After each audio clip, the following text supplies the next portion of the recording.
All right. Hey there, folks. Since book tour and conventions have been put on hold for a bit, I figured I'd bring book tour to you. So welcome to season 2 of Russ's Rockin' Rollercoaster, intriguing interviews with creative minds. Our fascination with crime fiction and serial killers has never gone out of style, so it is my immense pleasure to introduce Mark Olshaker, who, along with real-life FBI profiler John Douglas, wrote the seminal book MINDHUNTER, which became the incredible Netflix series of the same name.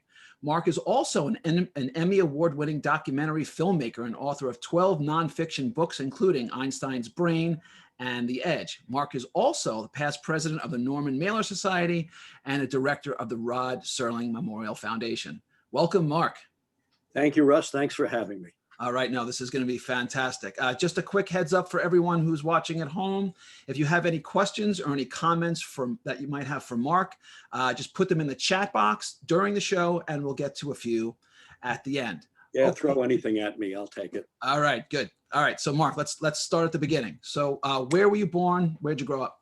I was born and grew up in Washington, D.C., an area where I still live. I've traveled all over the world in my work, but I still live in Washington, where I went to school. And I can't tell you why I'm still here, except that I am. It's an easy place. It's an easy place to get other places from. So when you grew up, was it just you? Was it brothers, sisters? This may be food for your psychological thought. I'm the oldest of 3 boys.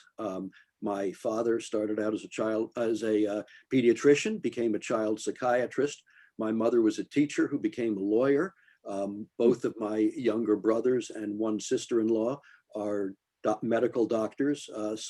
And my wife is an attorney, as I told you before. So I am easily the least educated person in my immediate family.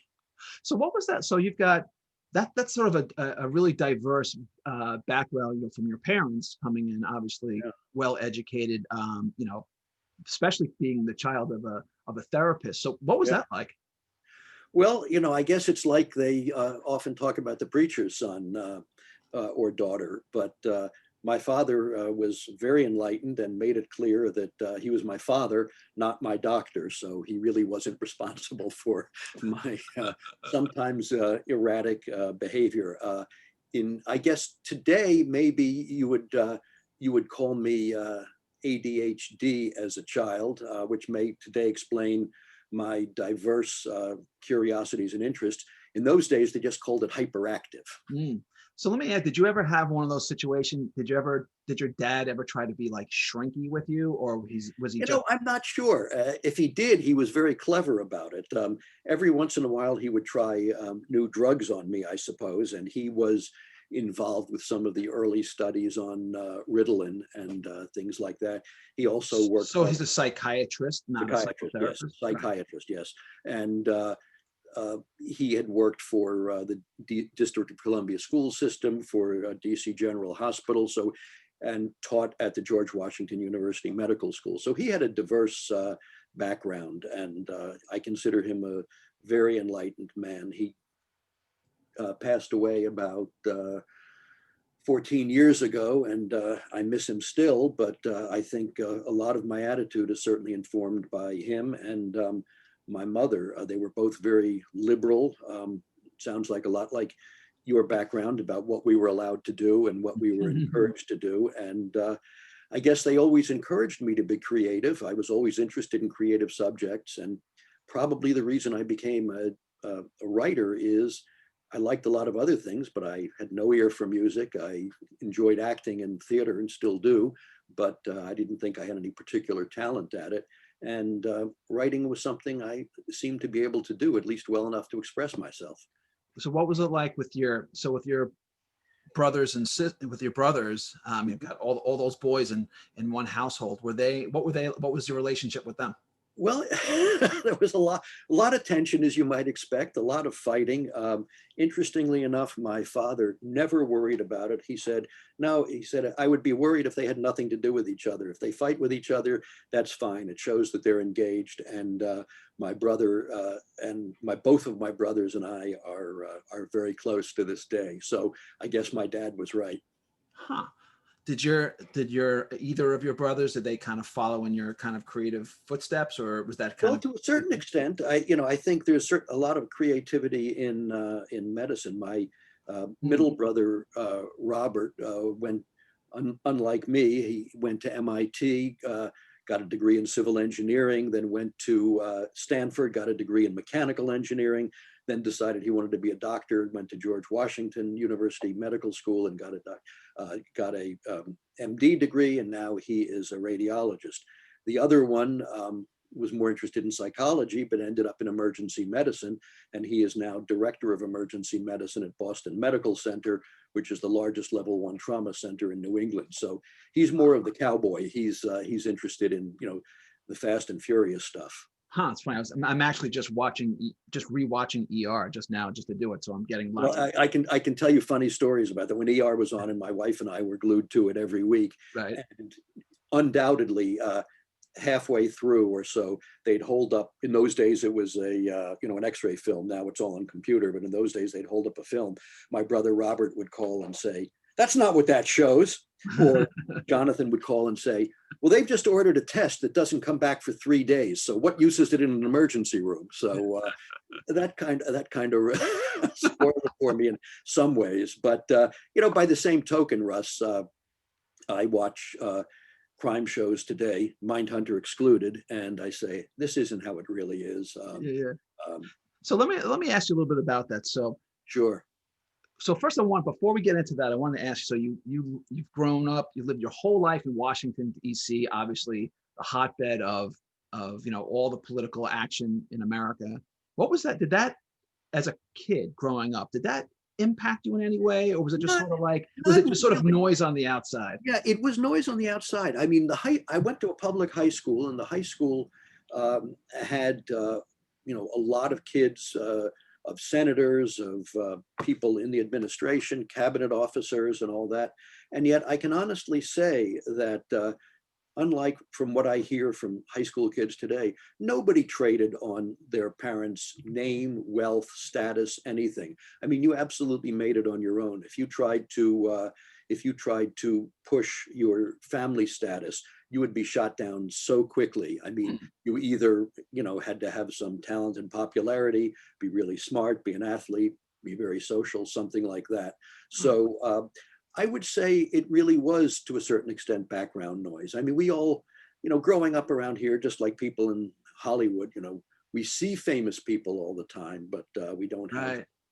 Yeah, it's funny. I mean, I've grown up in the New York area my entire Yeah. life, and I'm not particularly starstruck. You walk down the street, oh, there's Adam Sandler, there's Al Pacino, and I don't know, to Yeah. some degree, sort of like it's just a Until guy walking down the street. a couple of weeks ago, Justice Ginsburg lived down the hall from me, Oh, really? and and on the other side of the aisle, Bob and Elizabeth Dole, who we're very friendly with. Did you know Miss Ginsburg? I did. Really? Yes, a wonderful person. I mean, not a warm and fuzzy person, but brilliant. And we the whole building was kind of devastated when she passed. Wow. Okay. So, all right. Well, we could talk about that forever, but I'll get distracted. All right. So let's kind of get back. Let's get back to basics. So, when did you first so when you were a kid, were you reading crime books and watching movies? Like, what was your kind of when did you kind of first kind of get like the crime bug? Well, I was very fortunate in that I went to a private school that was very progressive. And as early as third grade, we had a teacher who was a real theater buff, and he got us involved in theater. And we actually started reading Shakespeare in third grade. Now, I read Hamlet for the first time in third grade. Now you say that's kind of over our heads maybe, but what we saw was a great mystery story and a great ghost story. And Right. so I think that kind of thing really helped get me involved. Probably much like you, I read Sherlock Holmes as a young child. I read Edgar Allan Poe. So I was definitely interested in those subjects. And I think, it has a lot to do with, people ask me all the time, what is it about true crime that really interests people and keeps them reading and watching? And I think it's because it really is about the human condition. It's about all of the emotions we all go through, but at the extremes, writ large. Most of us have these emotions: love, hate, jealousy, anger, revenge, envy, whatever. But we can keep them fairly much in check. Criminals don't do that. I mean, they really act on it. And so we get to live that vicariously and really get a sense of why people do the things they do. And I'll just say tangentially, one thing John and I try never to do in our books is to glorify in any way or enhance the criminal's personality. These are terrible people. I mean, the real heroes in our books are the victims, the survivors, families, and the police officers and investigators who try to bring these people to justice. Yeah, we'll get to Mindhunter in a bit, but in it, you guys reference the book Inside the Criminal Mind.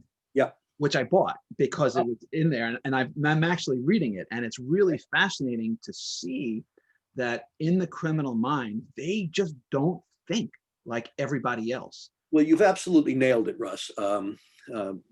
Stanton Saminow, the author of that book, is a close friend and consultant of ours. And he said something to us early on that really stuck with me, and I think really gives us a lot of insight. He said, how can we talk about rehabilitation for someone who hasn't been habilitated in the first place? Right. Yeah, they just, as I'm not quite finished with it, but you just read kind of case after case, and you just see this mindset. And I can't remember where it came up or where I was looking at. It was sort of like you mentioned sort of like this dualistic personality, where on the other hand, and you guys mentioned it in Mindhunter too, and we'll get there, sort of like this coexisting sense of intense self-loathing, but yet intense self-indulgence. Absolutely. I think this is something we see in just about every violent and serial predator we've seen. This warring within themselves, within their own psyche, of this deep-seated feeling of intense inadequacy, combined with the sense of entitlement and resentment, and the world owes me something and I'm not getting what I deserve, and therefore I should be able to do whatever I want.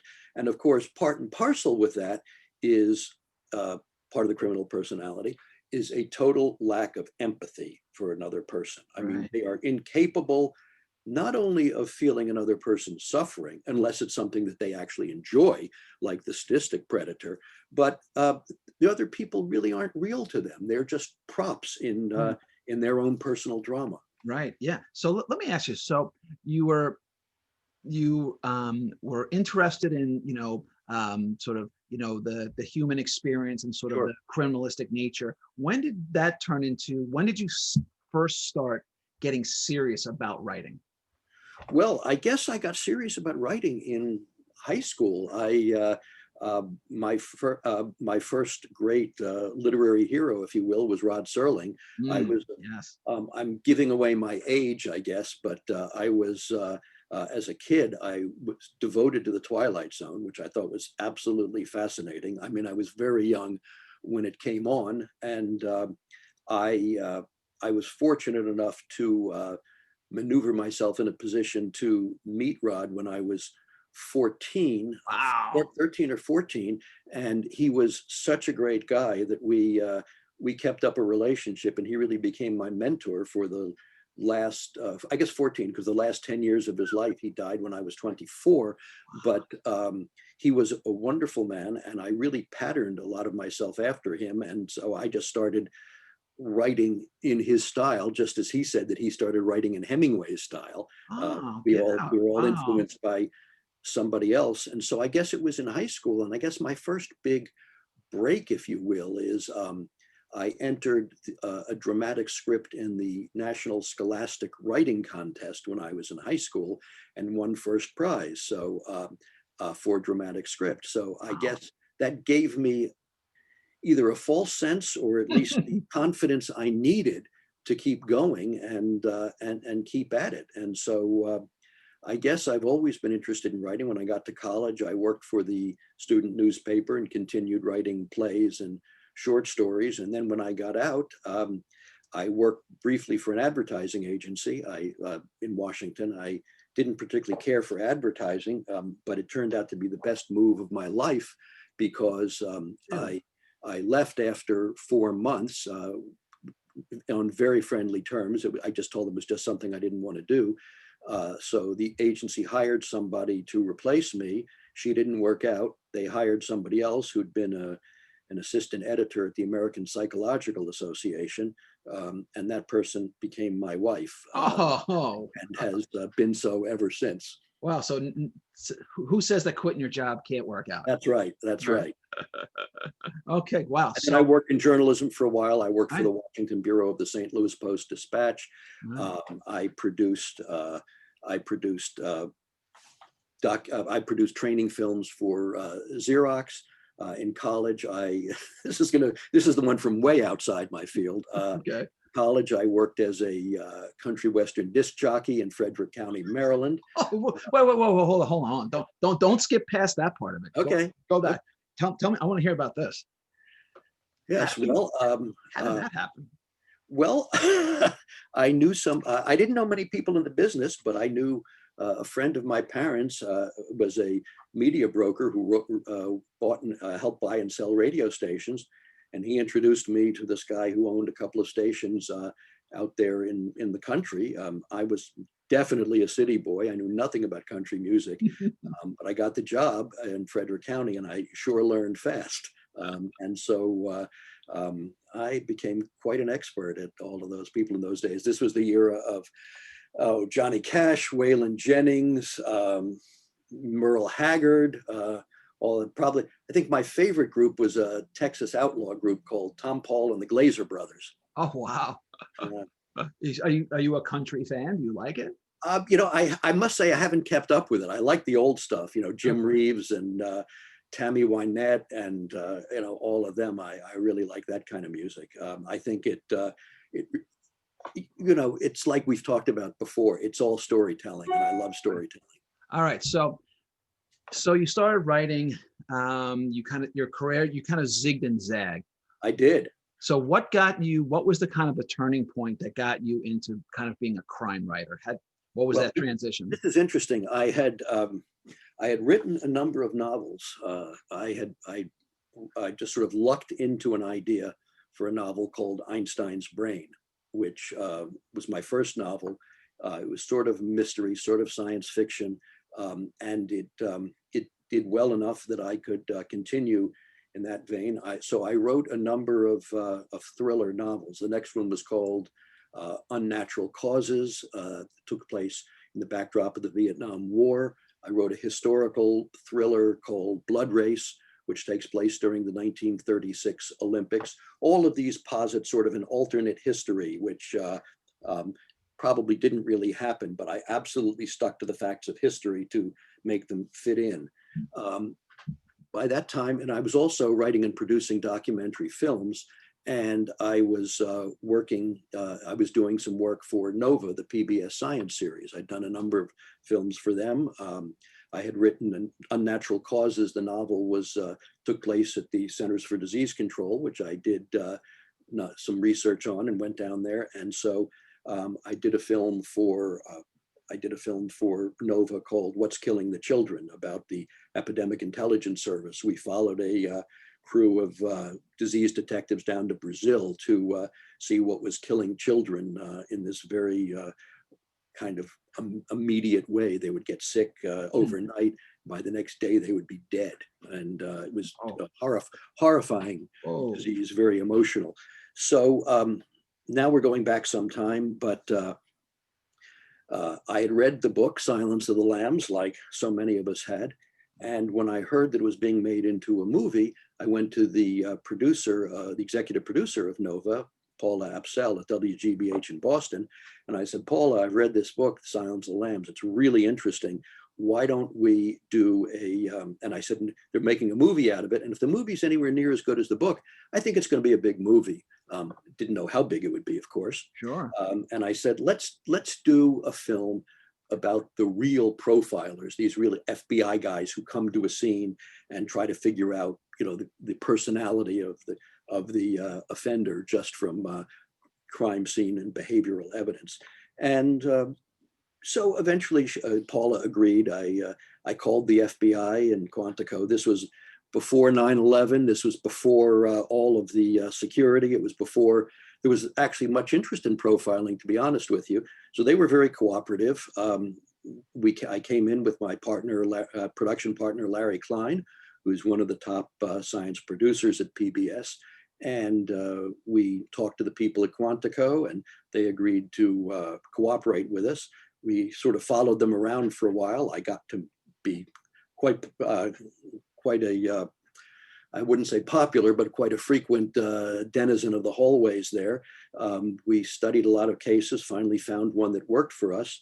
And in the interim, I got to know the people in what was then called the Investigative Support Unit. These were the actual 12 profilers, right, headed by this legendary profiler, John Douglas. We did the film. It was called Mind of a Serial Killer. It did well. It was nominated for an Emmy. It got good ratings. And then really what happened was, I don't remember the time frame afterwards. I don't know whether it was months or a year or what, but John Douglas called me and said, well, I'm getting ready to retire now. Do you think anybody would be interested in my story? And I said, well, I am. I think other people will be. And he said, well, will you write it with me? Will you work on it with me? And I said, yeah, let's give it a try. So I called my agent. We went to New York. We did some presentations, and the reception was really good. And just for everyone who's at home, so John Douglas is the real life profiler who was behind what became Mindhunter. Absolutely. I mean, if you watched Silence of the Lambs, he was the Jack Crawford character. If you watched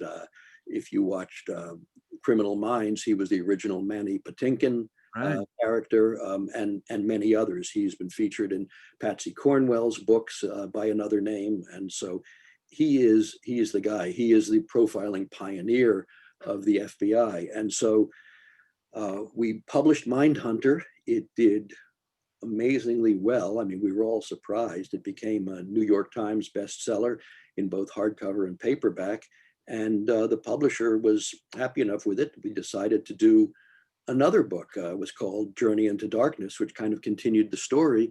And I think The Killer's Shadow, our latest book, which is, this is actually a pre-publication copy, but I'm gonna show. I got. That's probably, I think, like our 9th book together now. Oh, really? I didn't realize you guys had done so many. Hold on Yeah. a second. I got images to share. Hang on. Here we go. Oh, not this. Oh, that looks like me. There's Mindhunter. Okay. There's Mindhunter. Right. Okay. The Killer Across the Table. That's the last one we did together. That's really about the Killer Across the Table is really about the process of interviewing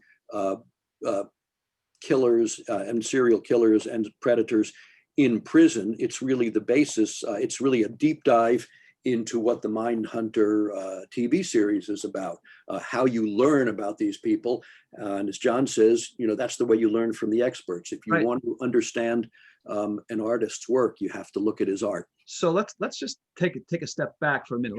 Let's go back to Mindhunter. So this is really kind of the the big one that kind of sucked us all into your world. So so as I read the book, so for the folks who have seen the show, you kind of get a sense of what it is. But I've read the book intensely, and what really kind of fascinated me was that because you guys go through so many cases, and just through sheer repetition, you kind of start to see the patterns. And I remember after I had read it, I was watching, I can't remember, some crime show or movie. I was with my wife, and I was profiling the characters in the movie because I had seen the patterns from your book so often. So can you talk a little bit about, there were different kinds of these killers, right? They don't fall under one umbrella. No, they don't. But let me just say, as far as profiling, we all do it. I remember, for instance, my wife and I happened to be out in Seattle at the time of 9/11.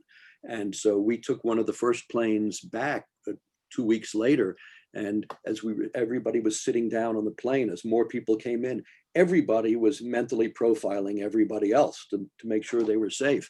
And profiling comes up for all of us in everyday life. For example, if you have a child, a 5, 6-year-old child, boy or a girl, and that child gets lost, telling him or her not to talk to strangers is not a very useful piece of advice. They're going to have to interact with strangers somehow if they're going to get back. So what we say is, you've got to teach your child to be a profiler too. So what they've got to do is, what this little girl has to do is be able to profile who's a safe person to talk to and who's not a safe person to talk to. Now, there's no guarantees, of course, but you put the odds overwhelmingly in their favor if you say, all right, how do you profile the kind of person who's safe to talk to? Okay, anybody in a uniform, anybody with a name tag, a mother with children, a pregnant woman, anybody behind a counter. These kind of people are safe people to go to. Right. So that's the kind of profiling you do.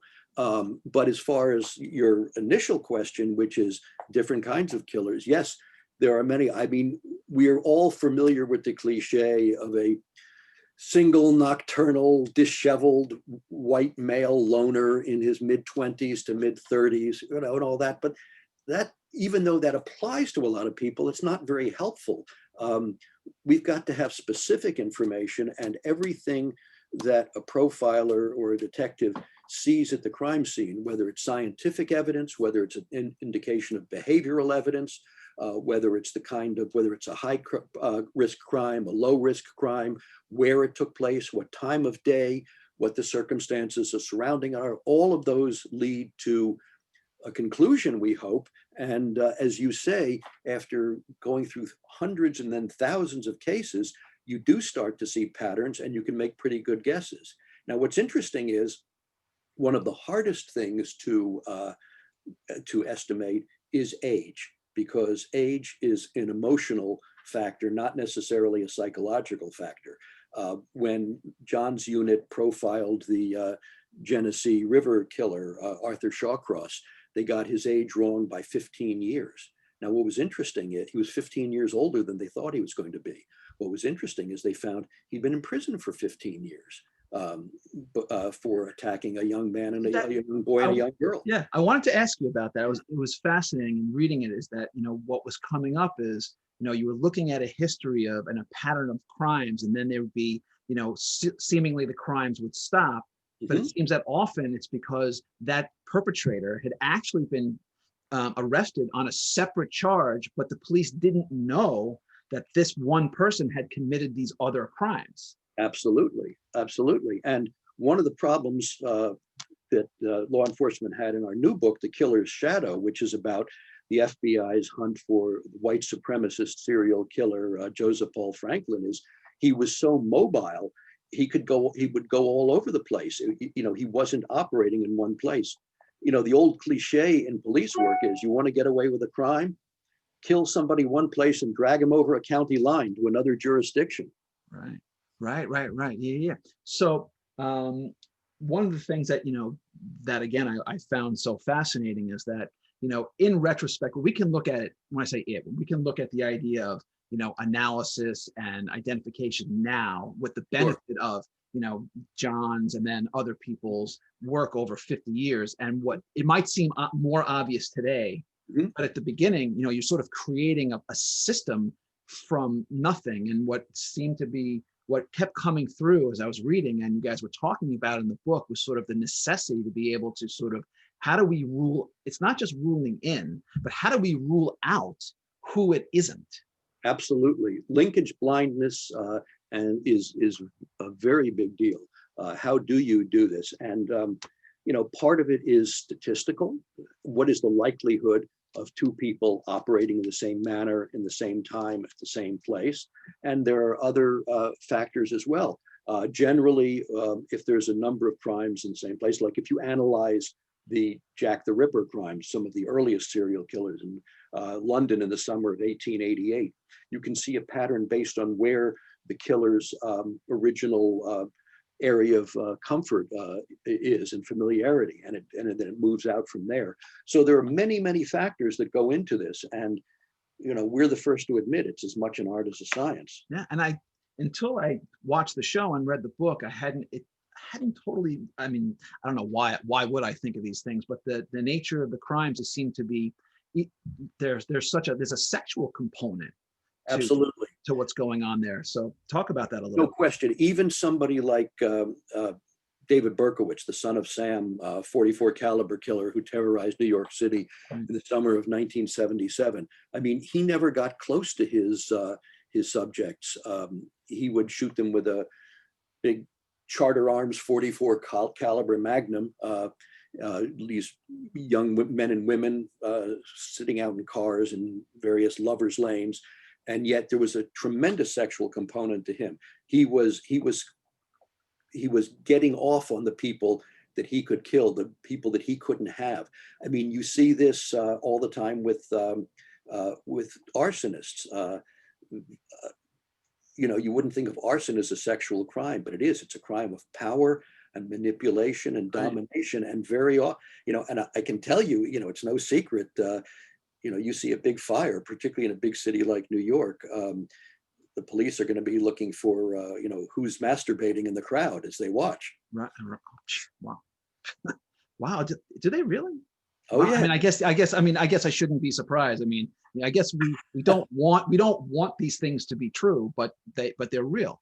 So I think you've really hit on something, and I think one of the things that we do try to focus on is, what are these people really like? And they are not like us. They don't have the same emotions, and they don't have any sense of empathy, compassion, or fair play. It's all about manipulation, domination, and control. Right.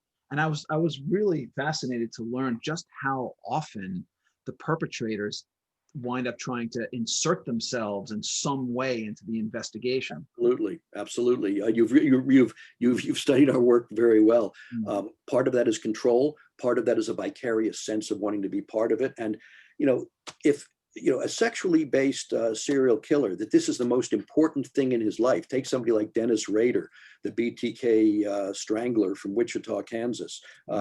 He had a real conflict in his life, which was, this was the most important thing going on in his life. He had a wife, he had 2 children, he had a job, but these killings, these projects, as he called them, were the most important thing in his life. And yet he couldn't get personal recognition for them, because then he would be caught. So he had to keep reaching out to the media in other ways. And ultimately, that's how he was caught.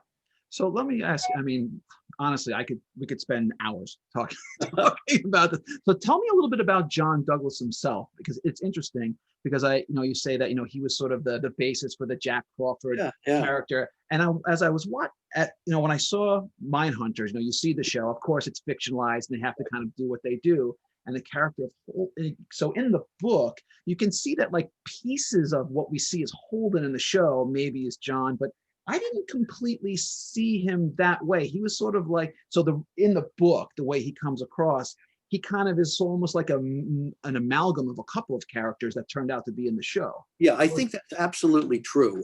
I think probably in real life, John is kind of a amalgam of Holden Ford and Bill Tench, and both actors did a tremendous job. Jonathan Groff and Holt McCallany have become real close friends of ours. But I think what it is, as a novelist, I'd written 4 novels by the time I met John, published 4 novels. And I was, novelists are always looking for great characters, as are documentary film producers like me. And suddenly, excuse me, I came upon this great character in real life.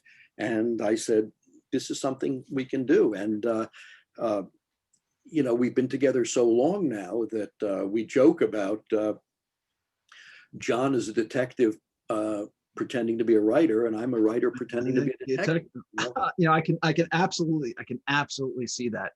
So let me ask, so Mindhunter, the book, obviously it's, and as we were talking about before, it's an app, and to anyone who hasn't read it, I cannot, if you're into crime and true crime, I cannot recommend it enough. God bless you, Russ. It's a fabulous book. Really beautifully written, so detailed, and yet you're never lost. You always know exactly where you are. Just really, truly bravo work, Mark. But let me ask you, so how did this book about this, it's fascinating, and yet intuitively you might not say, well, of course Netflix is going to make a show out of this. Well, it's very interesting because we had, right from the beginning, the book had been optioned for television, I think by NBC originally. And, I've been in this business long enough. I've had most of my novels optioned. I was even hired to write the screenplay for one of them. And I'm always happy to take the money, but never really expect anything to happen with it. It was originally optioned by NBC. They sat on it for a while. They did a show instead called Profiler with a female profiler. We kind of joked maybe it was John Douglas in drag they were trying to, but it became clear that they really weren't going to do anything with it. They just wanted to hold it off the market. So we wouldn't renew the option. And it bounced around for a while. The book continued to sell. I mean, it's been in print for over 20 years now, selling continuously, which is an absolute amazing thrill to me. Eventually, Charlize Theron, of all people, found it and decided she wanted to produce it, not to be in it, just to produce it. So her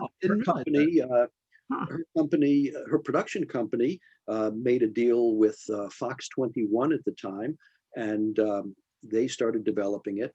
We didn't really know where it was going. Somehow it migrated from Fox 21 to HBO, and we thought, well, that might be good. And then David Fincher, the great director, he'd done Seven and The Social Network and all of these. He got involved over at HBO, and we thought maybe something's going to happen. He had some scripts written. He didn't particularly like them. Then HBO bought this show, True Detective, with Matthew McConaughey, that did very well in its first season. I think they kind of lost interest in us, but then David really liked it, and he had faith in the show, and he took it over to Netflix, where he had great success with House of Cards. Right. And David really shepherded it through. And when he talked to us about his concept for the show, we were really delighted that he didn't want it to be all about violence, that he wanted it to be psychological. And what he said to the actors essentially is, this is a show about conversations that have tremendous weight and meaning, and where a lot is on the line, and where there are no winners. And we thought that was something fascinating for the actors. And I just rewatched 2 weeks ago Zodiac. Yeah. And to me, they're spiritual cousins. They are absolutely. Right. And and that kind of dark, foreboding sense, I think permeates all of them. And David's also a terrific caster. So, I must say, I didn't know either Jonathan or Holt to begin with. I mean, I knew Jonathan as originating, I think he'd been in Glee, and he originated the role of George III in Hamilton. Right, yes. He was a musical comedy star. Didn't really strike me as the kind of person who would do this kind of role, and yet he's one of the most talented and multi-dimensioned actors I've come across, and I've worked with a lot of actors in my career. Did you guys did you consult on the show at all? We did some, and but it really was David's vision, and he told us that for the sake of drama, the main characters were going to be composites and made up names. The killers, the bad guys, all had real names and were anybody who's seen it sees. I mean, the one who plays Edmund Kemper, he's brilliant. Cameron Britton is absolutely brilliant. And what's amazing is people don't believe me when I say before Cameron became an actor, this forbidding character, he was a preschool special education teacher. Oh, really? Was he? So he's absolutely a doll. Yeah. But and he's also a scene stealer in Umbrella. Oh, absolutely a scene stealer. And by just his stillness, which is, you learn a lot about acting by watching this. So I would say that while the characters are somewhat fictionalized, they have been very true to the spirit of the book, very true to the process by which John and his partner, Robert Ressler, and the others in the investigative support unit learned about these people doing these kind of interviews. And the spirit of the show is very good. And I, as a writer, am very gratified that a lot of the dialogue and best lines are taken directly from the book. So Yeah. we're thrilled, and we're just waiting for David to proclaim a third season. Oh, I hope, from your lips to God's ears. One last thing, and then we'll move on. So there's obviously that big storyline early on, and where Holden has the nervous breakdown. But it was really fascinating to see that John himself really suffered a breakdown himself. Yes, absolutely. It wasn't quite the same, but when John was back in 1983, when John was hunting the Green River Killer, he was so overworked. He was handling about 1,000 cases at a time. He flew out to Seattle to work on this case, and he had, unknown that he was sick at the time, he came down with a case of viral encephalitis, which was definitely exacerbated by stress. He was found, but when his two fellow agents knocked down his hotel door when they didn't get any answer from him, took him immediately to Swedish hospital, where he was in a coma for a week. He wasn't expected to survive. He was out on disability for several months, and when he came back, he was afraid that he wouldn't have all his mental faculties. He wouldn't be able to shoot a gun anymore. Fortunately, he recovered. But this speaks to the kinds of stresses that this kind of psychological plunging into the abyss brings out. I mean, there's an old saying in the investigative support and behavioral science unit. It's a quotation from Nietzsche. I don't remember which book it was, but he said, "When you stare into the abyss, when you look into the abyss, the abyss also looks into you." Yes, for sure. Okay, wow. So great stuff. So for anyone who came in late, if you have any questions or comments for Mark, send them in the chat box, and we'll get to a few at the end of the show. So I'm going to shift gears just a little bit. Sure. Touched on it a little bit. So John and I, Mark and I, you were talking before. So my wife has a PhD in epidemiology, which, for those of you at home who don't know, which is the study of epidemics. And obviously, this topic is epidemics is more relevant than ever given the COVID-19 pandemic. I really admire her for that. Yeah. So your book with epidemiologist Dr. Michael Osterholm, Deadliest Enemy: Our Wars Against Germs, was named the #1 global health book of the year by the Johns Hopkins School of Public Health in 2017, and it became a bestseller during the pandemic. So tell us about the book a little bit. Well, that's very interesting. That's one of my twin interests. I'm interested in detective stories, and it doesn't matter whether it's a crime detective story or a disease detective story. These are both mysteries that can kill you, and just like what you do, before we can solve a mystery, we have to look at all the evidence and be able to tell a coherent story about it. So whether we're talking about epidemiology, as your wife can easily testify, or whether we're talking about crime and criminal justice, we have to be able to tell a story. And Mike and I, you've probably seen Mike on many shows now. He was on Meet the Press last week. He's a regular on television now. We wrote this book in 2017, and we were kind of amazingly prescient, I think. Nothing that we've said would I change. In fact, our chapter on coronavirus is called SARS and MERS, Harbingers of Things to Come. Now, here's what's interesting, Russ.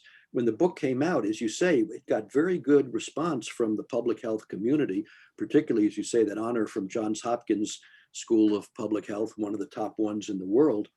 But it sold fairly poorly. I think we sold less than 9,000 copies. The book stayed in print. And then this past April, 3 years after it came out, it went on the New York Times bestseller list. So that's almost unheard of. So it's something that people didn't want to think about at the time. And now we're all forced to think about it. We all worry about terrorism, for instance, and certainly what happened on 9/11 is terrible, but terrorists could never bring this country to its knees. This microbe that none of us can see did it in a matter of weeks. Right. It's actually interesting that the comparison. So I'll tell a quick story. So my dad in the 80s worked at the New York Stock Exchange and over by the World Trade Center. And they used to have these, they'd have safety drills. And back then they had a terrorist attack drill. Mm-hmm. And they said, and he tell me the stories that how everyone would say, yeah, terrorist attack here. Yeah, right. Like this is ever going to happen. And yet it did. So now that we're sort of present day, before, right, we see movies like Contagion and The Outbreak. Ooh, some scary, the zombie apocalypse is coming. Well, nothing happens until it happens. It really came. So since this has all happened, and have you spoken with Michael? Have you guys talked about what the community, the health community we speak right now? I would say since March, we speak almost every day. We've done a number of op-eds for the New York Times, for the Washington Post, for Time Magazine. We did a long piece for Foreign Affairs predicting what would happen, for The Guardian. So we've written on this regularly. In fact, we're doing another book, which is supposed to be finished next year, about what this says about what will be another pandemic going forward, which we're calling the big one. In other words, as bad as this is, Russ, this is not the big one. Something like the 1918 flu, that would be the big one. And, please God, we learned the lessons from this one, but it sure doesn't look like we're learning them yet. Not fast enough. All right. So you got a new book coming out, The Killer Shadow. Yes. Tell me about it. Well, this is also, unfortunately, a book that's quite relevant now. It's about the FBI's hunt for a white supremacist serial killer, Joseph Paul Franklin, who operated in the 1980s. Some of you who are old enough, again, we're betraying our age, might remember him as the man who tried to kill Hustler publisher Larry Flynt and civil rights leader Vernon Jordan. Fortunately, he was just able to wound both of them, although Larry Flynt was paralyzed from the waist down. He did, however, manage to kill 22 people in 3 years before he was captured. And knowing that you were going to ask me about that, I can tell you, normally, I can talk off the top of my head about the cases that we do. This guy moved around so much, and he did so many in so many different ways, mostly by sniping, but some direct confrontation with a handgun, some bombing. That I had our researcher, Ann Hennigan, prepare this multi-page document for me, timeline, just so that if you asked me, I could keep track of all the crimes, because there are so many and they are so complicated.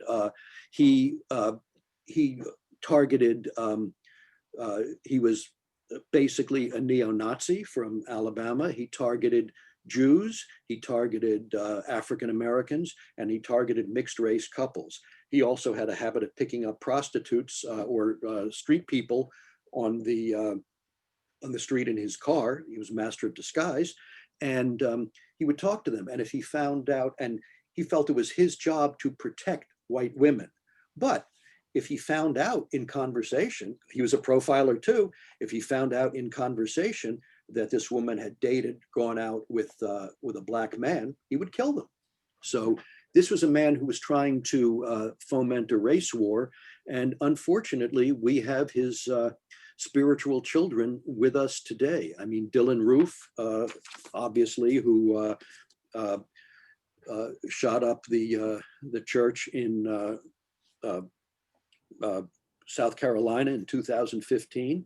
I mean, he was trying to, was very clear. He was trying to foment a race war, just like Joseph Paul Franklin. You may remember from your reading a 1978 book called The Turner Diaries by William Luther Pierce, AKA Andrew MacDonald, and then which was about basically the right-wing overthrow of the United States government, installing a white supremacist government. He wrote another book in 1989 called Hunter, which was basically about the same thing, about a vigilante who wanted to kill Black people and Jews, and he dedicated it to Joseph Paul Franklin. So you can see that one of the scary things is this is not just a lone guy operating by himself like a Dennis Rader or a David Berkowitz. This is somebody who influences other people, and that's what's terrifying. And particularly after Charlottesville in 2017, where you have these white racist marchers parading down the street with tiki torches and saying, Jews will not replace us, and blood and soil, which was a Nazi slogan. You can see this is very much with us today, and it's a very scary situation. And I think it's very important that we become aware of these kind of people, and complacency is what we want to avoid. Well, scary stuff indeed, but good on you for shining some light on that dark. Okay, so that was incredible, and like I said, we could do this all night, but it's time for now the special section of the show where we spin the wheel. All right, on this wheel are 7 categories, and wherever it lands is what. Is this like Truth or Dare, Russ? Yeah, a little bit. All right, so and the categories are, you ready?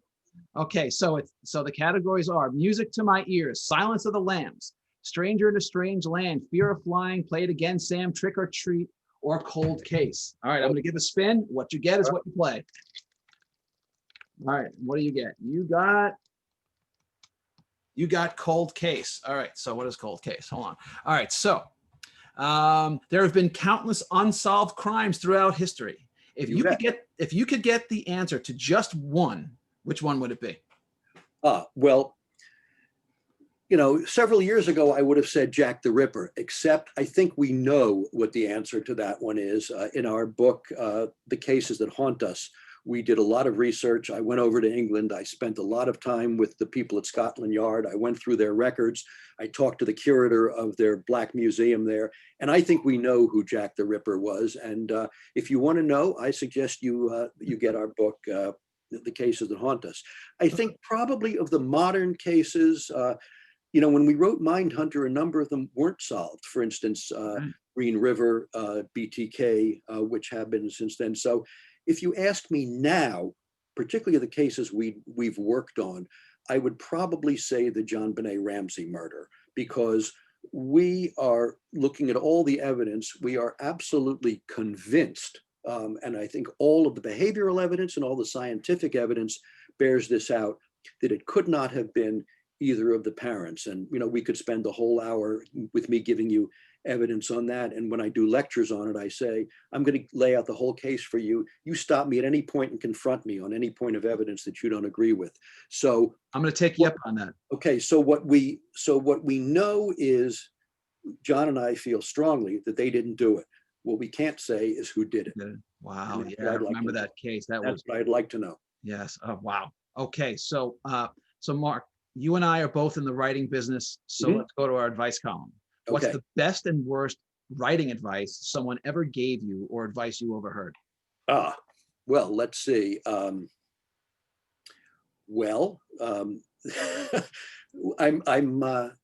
tempted to say one of the best pieces of advice, or worst, if you will, depending on your interpretation, comes from William Somerset Maugham, who said, there are 3 rules to writing a novel. Unfortunately, nobody knows what they are. Fair enough. I remember I was on a panel with David Mamet once, and he had been a college composition teacher. And he'd said, a student asked him, said, Mr. Mamet, should we write from our own experience? And he said, what choice do you have? And if you think about that, even if you're writing science fiction, even if you're writing space opera or Westerns, you have no choice but to write from your own experience. That's what you have. I mean, you as a writer are an individual, and you have a sensibility that nobody else has. And so you are going to, even everything we read is filtered through our own experience and our own psyche. So I guess writing from your own experience is probably the best. And I remember I once asked Rod Serling, I said, Rod, you're really successful. And he was known as a fast writer. And I said, does writing get any easier? I was hoping he would say yes. He said, no, but you become less afraid of it. So I think I think that's probably good advice. All right. But, you know, I think when teachers ask, when I give school presentations and teachers ask me, you know, how do you encourage somebody to be a writer? And I think it's just like any of the other arts, whether we're talking about music or singing, acting, dance, anything, which is if you don't want to do it, there's no way I can talk you into it. And if you really want to do it, there's no way I can talk you out of it. All right, fair enough. All You right. have to do. Good stuff. All right. So we got a bunch of, so we're going to take some questions. I got a whole bunch of the chat box for you. So you'd mentioned Rod Serling, which is just, I mean, I don't know anyone who doesn't love Twilight Zone. And I know I did. And I've actually been rewatching them again. Great stuff.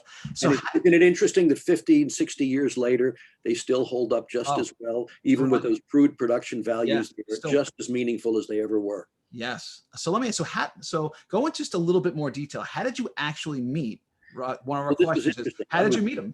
I was a huge fan, and my mother at the time who was a English teacher before she became an attorney, was volunteering at the American University radio station in what was then just called educational radio. It eventually became National Public Radio. And because of her connections there as a volunteer, she was invited to a local meeting of the Academy of Television Arts and Sciences being held in Washington.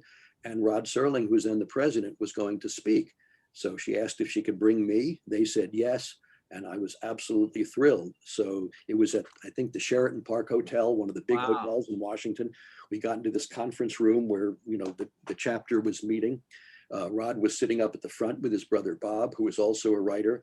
I very timidly went up to the front, presented my paperback copy of Stories from the Twilight Zone, asked him to sign it, which he did, and he started asking me questions and talking to me. And it was just like, you know, I was the only one in the room, and I couldn't believe it. Wow.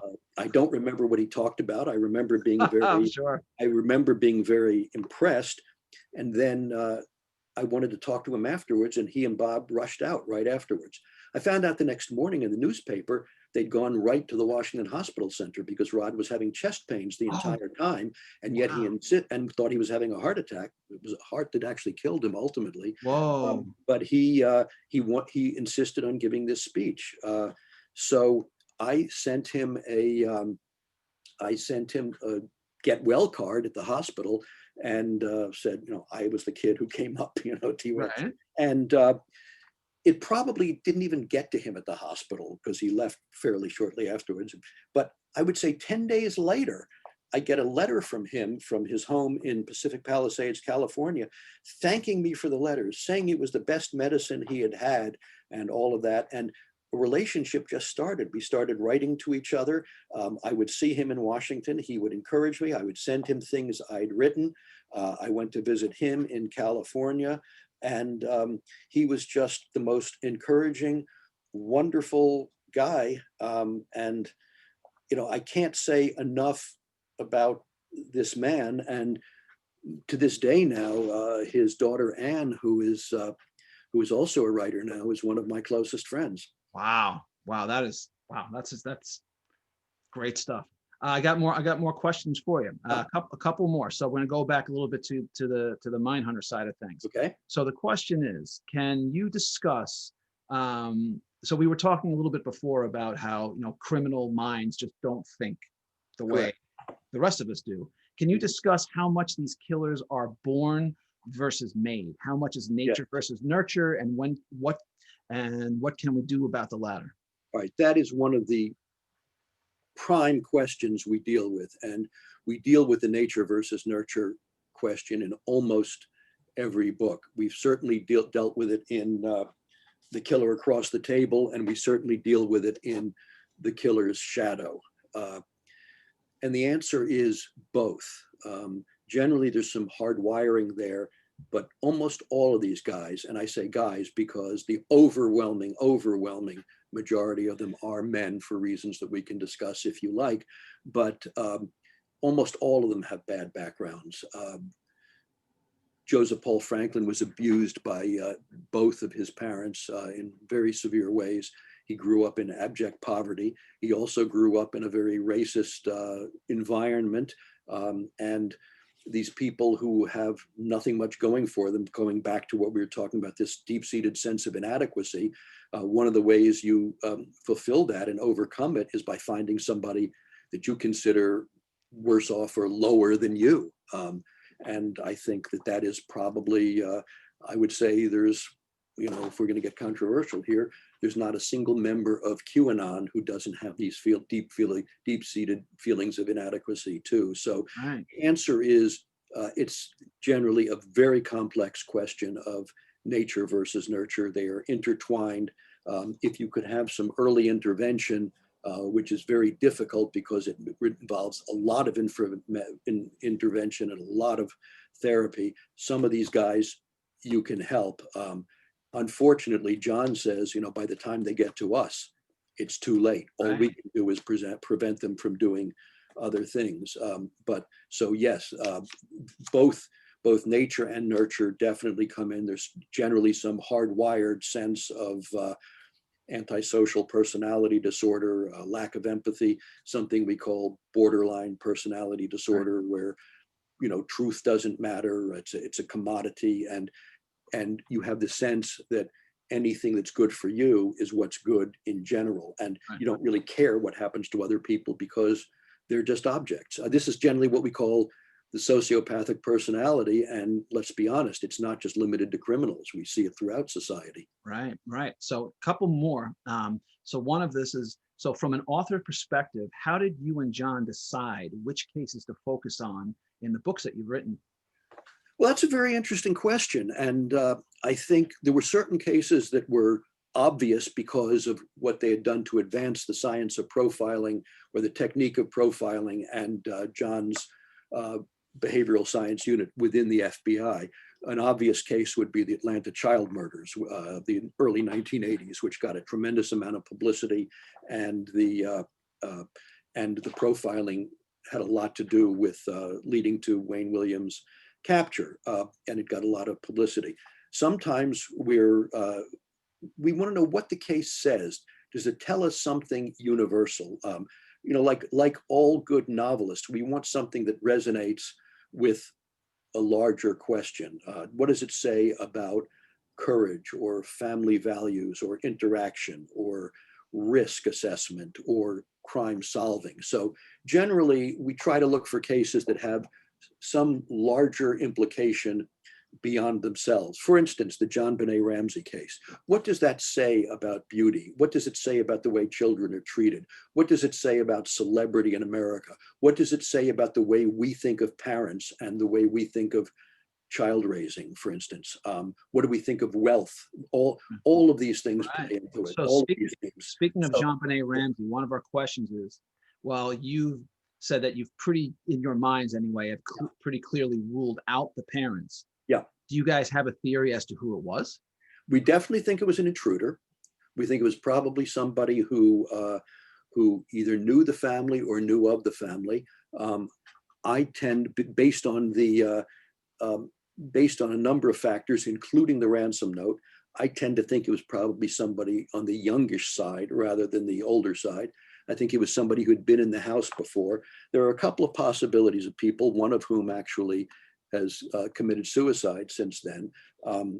But you know, beyond that, we're really not sure. We know the characteristics of the person, but we don't know who did it, and we don't really know why.